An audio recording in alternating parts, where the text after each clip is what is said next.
Hello, and welcome to the Be Your Own Dang Hero podcast. I'm your host, Pauline McKinney. I'm so thrilled you're here. I have basically been hermiting away for the last year, growing my business, being on the hero's journey, and navigating everything that being a new business owner comes with. But I've been on a side quest and I have been learning so much about myself. I can't even tell you what kind of impact it has had on my life. I have been so affected and so excited by the changes that have taken place ever since going on this side quest that I had to show up and share everything I know with you because, well, I'll get into that.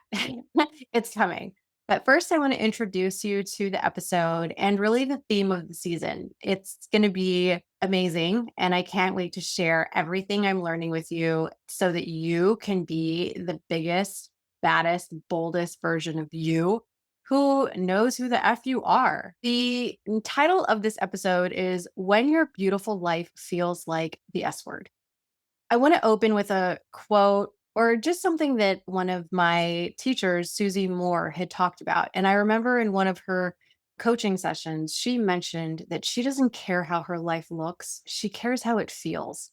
And that really affected me because I spent a long time with an impressive life that didn't feel good to me. And I want to ask you, have you ever found yourself there? You have the life that you'd always wished for, the one that is so impressive to so many people. The people tell you all the time how lucky you are and how they get excited for you about your own life. And you find yourself just sitting in your car in the middle of the day asking yourself, is this it? Why aren't I happier? I thought I would be happier. And that is so much more common than we ever talk about. Because there's this like funky sanity warp that happens, right? Because we're so conditioned from when we're young to follow the right path, to make all the right decisions. And there's like this implicit and explicit promise that if we do all the right things, we'll be happy, that we'll have an amazing life and we'll be so happy and fulfilled and have everything we wished for. And that's just not true. I mean, it's crazy when you think about it because we're literally conditioned since kindergarten to work hard. You know, they tell us, like, oh, if you work hard and get good grades, then you'll get into a good college and then you'll get a good job and you'll find a good partner and you'll buy a big, beautiful house and you'll own a nice car and you'll have kids and you'll be so happy and you'll have the American dream. But what happens when you follow all the rules and you feel like you did all the right things and you have this life that is really impressive to other people and it looks so beautiful, but when you're being honest, you're not fulfilled and you feel like an overworked, indentured servant who just wants to run away and take all the dark chocolate with you. That is such a weird problem to have because everyone would tell you that you should be grateful and you are, and you should feel proud and you do, but your life just doesn't feel good to you. It doesn't feel like you. And if this is you, I want to tell you right now, you are not broken and you're not alone. You're just human like the rest of us. I think it's so normal to build a life that looks good on the outside because that's all you know what to do. We all do it. And I really want to normalize that, you know? It's okay to build a life and chase a life that you think is going to make you happy and have it not feel good and have it not feel like you. I think that the dangerous thing is when you stay there because you don't think anything else is possible, because you think it's you or that you're broken. I want to tell you right now, it's not you and you're not broken. I want to normalize having the realization that your beautiful life doesn't feel good and that it's okay and that you're allowed to make changes. That's what we're allowed to do, whether we know it or not. I didn't realize that I could make a change until I couldn't take it anymore. And sometimes we all have to get to that point, right? I want this season to be all about you knowing you so that you can decide to live a life that feels more like you. We are allowed to chase success and realize we hate it. We're allowed to change and we're allowed to pursue a life that feels more like where we are today. Here's the truth. I think that when midlife hits, It's not a crisis. I really think that it's just an honesty checkpoint. I think what happens is when we're young, we have a lot of energy and vitality, right? We've got like a huge amount, so much energy and vitality. And there can be a lot of things about our life that we don't like, but we don't have to look at them because we put them in a closet and we ignore them and we pretend that they don't exist and we cover them up. And I think that as we hit midlife, our energy and our vitality kind of drop because of kids and responsibilities and obligations, and it lowers our energy level. But all of the things that we try to look away from, the job we don't like, the coworkers we can't stand, the things that our partners do that bother us, the fact that we don't have any free time to ourselves, all of these little things that we don't like, they just build up, and at some point your ability to manage that drops, and you it like hits you in the face because there's all these things that don't go away, and your vitality and your life force energy that you have to pretend that it's okay is not there. And I really think that is the essence of a midlife crisis. It is you, and you have to figure out whether you want to tell the truth about what you like and don't like in your life, or if you want to keep pretending. But if you choose to keep pretending, it's going to cost you a lot of energy and a lot of life force. But if you tell the truth, it's going to mean you're going to have to make some real changes in your life. And I think that's the hard part about midlife. It's a time when you really ask yourself, what does a life that I don't want to run away from look like? What do I want my life to be like? And is this really the life I want? And I think that's just the truth of midlife.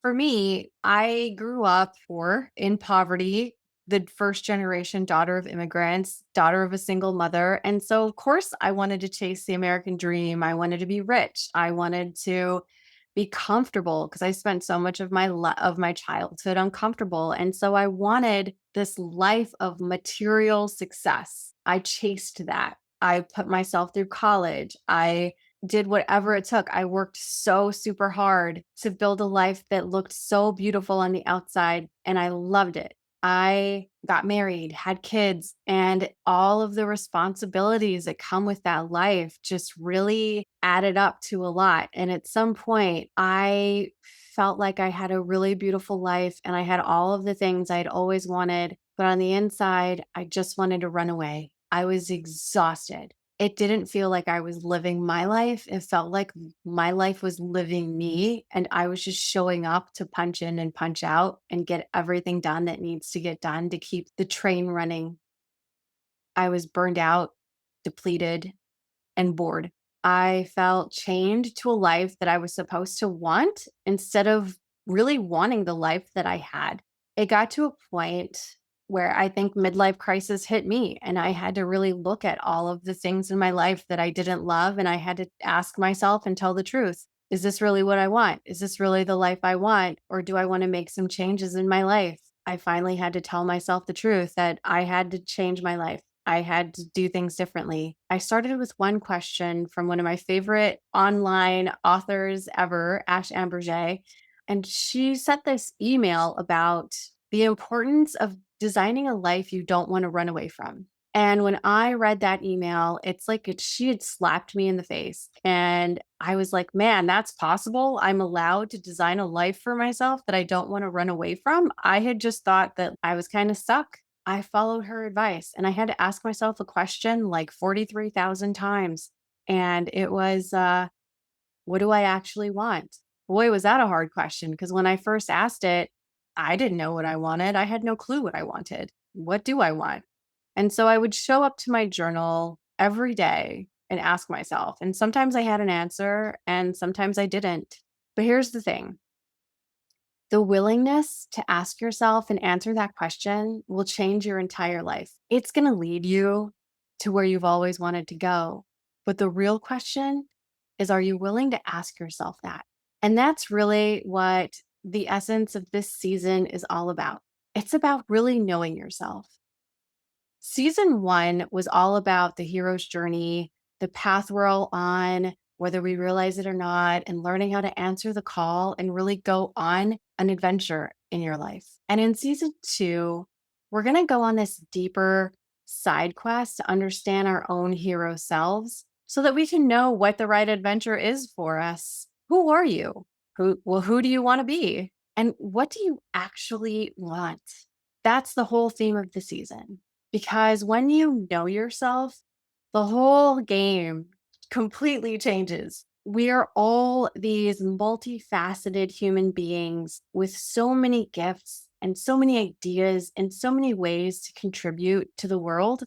And I want to help you find your gifts. I want to help you know yourself. I want to help you get everything you want.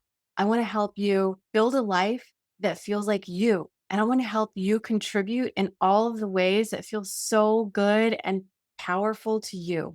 Because when you dare to know yourself on a deeper level, you stop being like this flighty leaf, just letting life happen to you. And you become like this rooted, grounded tree that can go deep inside of you and know what you want at any given time.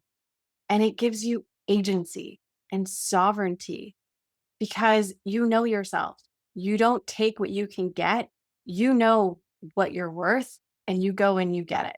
That's the difference that knowing yourself makes in who you show up as and how you show up in the world. So here are the things that are most likely going to happen as you deepen into knowing yourself and you make the commitment to actually get like asking what you want, knowing what you want, and knowing who you are. Here's what you can expect. You can expect to have way more energy, way more time, and way less stress. And I even think it's anti aging when you know yourself. Here's why because you have a deeper ability to know exactly what you want and ask for it because you trust yourself. I truly believe after going on this side quest and being like, I'm still on it, but after being on it for this long, I really think that self doubt is just self trust, but inverted.